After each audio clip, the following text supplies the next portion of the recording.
নমস্কার, আমি তুলিকা। আজকে নিয়ে এসেছি আমি পাপড়ি চাটের ভিডিও। ঘরে সহজ পদ্ধতিতে কিভাবে পাপড়ি চাট বানানো যায় সেটাই আজকে আমি করে দেখাবো।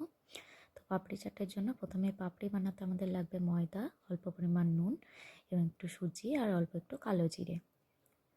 এখানে আমার ফ্যাটানো টক দই এবং টক জলটা রেডি করে রাখা আছে। ভাজা মশলা, নুন, চিনি দিয়ে জাস্ট ওভেনে একটু গরম করে রাখা আছে টক জলটা। এবার আমি পেঁয়াজ কুচি, এখানে ধনেপাতা কুচি, কাঁচা লঙ্কা কুচি, শসা কুচি এবং ভাজা মশলাটা রেডি করে রেখেছি।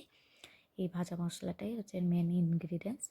তো যেটা স্বাদটা আরও দ্বিগুণ করে তোলে। এখানে আমি ময়দাটা মেখে রুটি করে নিয়েছি একটা বড় সাইজের। এরপর আমি ছোট্ট একটা গ্লাস দিয়ে গোল গোল করে পাপড়িগুলো কেটে নিচ্ছি। গ্লাসে করে করলে পাপড়িগুলো সব সমান হয় আর জিনিসটাও তাড়াতাড়ি হয়ে যায়, সেই জন্য আমি এভাবেই করেছি। তোমরা যদি একটা একটা করে বেলে করো তো সেটাও করা যেতে পারে। এই যে আমার এখানে সব বেলাও হয়ে গেছে। এবার আমি চামচ দিয়ে এগুলো ফুটো ফুটো করে নিচ্ছি যাতে তেলে দিলে ফুলে না ওঠে, সেই জন্য আমি সবগুলোকে একে একে দেখো ফুটো করে নিচ্ছি একটা কাঁটা চামচ দিয়ে। এভাবে প্রত্যেকটাতে ফুটো করে নিতে হবে, না হলে যদি ফুলে যায় তখন সেটার পাপড়ি হবে না। সেই জন্য যাতে ক্রিস্পি হয় এবং ফুলে না ওঠে সেই জন্য আমি এগুলো একে একে ফুটো করে নিচ্ছি। এবার আমার তেলও গরম হয়ে গেছে। এরপর আমি একটা একটা করে ভেজে নেব।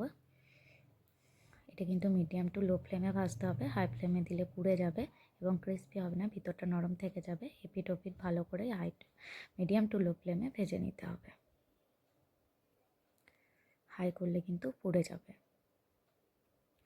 তো একটু টাইম নিয়ে বেশ ধৈর্য সহকারে এপিট ওপিট করে ভেজে নিতে হবে। এই যে আমার এখানে সবগুলো ভাজাও হয়ে গেছে, দেখেই বুঝতে পারছো তোমরা যে কতটা ক্রিস্পি হয়েছে। প্রত্যেকটা কিন্তু আমার ক্রিস্পি হয়েছে। এভাবেই সবগুলো বানিয়ে নিয়েছি। এরপর আমি আলুটা মেখে নেব।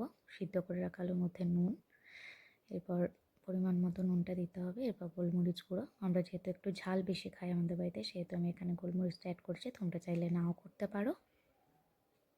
এরপর আমি যে পেঁয়াজগুলো কেটে রেখেছি এবার ওগুলোর সাথে অ্যাড করব। ওপর থেকে আমি পেঁয়াজ কুচি দিয়ে দিচ্ছি, একটু বেশি পরিমাণে দিয়েছি কারণ পেঁয়াজ কুচি পাপড়ি চাটের সাথে মুখে গেলে না ভীষণ ভালো লাগে খেতে, সেই জন্য একটু বেশি পরিমাণে পেঁয়াজ কুচি দিয়েছি।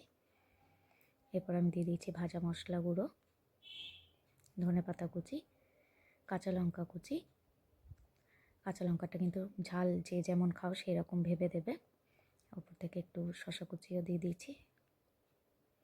এবার আমি সবটা ভালো করে মেখে নেব। আমার মাখাও কমপ্লিট হয়ে গেছে। এরপর আমি ওপর থেকে টক জলটা দিয়ে দেবো। টক জলটা দিয়ে আমি আরেকবার হাত দিয়ে মেখে নিয়েছি। এই যে আমি পাপড়িগুলোর উপরে রেডিও করে দিয়েছি। এবার দিয়ে দিচ্ছি টক দই। আমার কাছে আমুলে ফেটানো টক দই ছিল, তো আমি এটাই ব্যবহার করেছি। এরপর আমি ওপর থেকে আরেকটু টক জল দিয়ে দিচ্ছি। ভালো করে সবগুলোতে টক জল আমি দিয়ে নিয়েছি। এরপর আমি ওপর থেকে এবার ঝুরি ভাজাটা এতে অ্যাড করব। এই যে ভরে ভরে ঝুরি ভাজাও দিয়ে দিচ্ছি। ঝুরি ভাজা কিন্তু এর স্বাদ দ্বিগুণ করে তোলে, দেখতেই পাচ্ছ কতটা লোভনীয় হয়েছে।